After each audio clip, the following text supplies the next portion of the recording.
ए कथाटा कुकुर रूपी मनीष मानक पई थिला।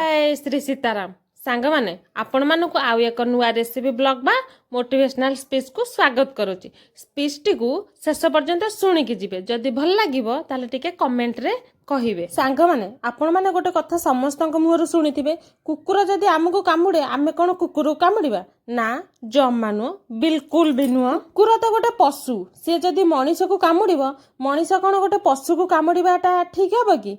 किंतु सेई कुकुर जगार जदि गोटे दुई गोड़िया मनीष रूपी कुकुर थिबो ताहले कोन ताठू आमे बिना दोषरे कामुडा खाइकी ताको छाड़ी देबाटा कोन ठीक हबो कि? ना, जागा देखिकी हालकेकी एमिति मारिबा जेमिति सारा जीवन पाई मने रखिबो बिना दोषरे काहाकू कामुडीबार फल केमिति भोगिबाकू पड़ी थाए। सांग माने जदि किए सब बेले आपण मानकर खराब करूची कि खराब चिंता करूची कि आपण मानक विरोध रे खराब कथा कहूची ताहाले ए सब जानी कि ताको छाड़ी देबाटा ठीक नुहे।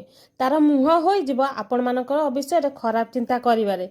तेणु करी एभली लोकंकु न छाड़ी हालकेकी जागा देखिकी एमिति मारंतु अखा धोउथिबो गुण गाउथिबो। सी एईटा भी जानी रखिबा दरकार से जहा सहित लागुची सी केते भयंकर। सांग माने ए कथाटा कुकुर मानक पई नथिला किंतु किछि कुकुर रूपी मनीष मानक पई थिला। कोन बुझिलटी ना बुझेइबी? सांग माने मु ठीक कहली कि भूल कहली मते टिके कमेंट रे जणेबे।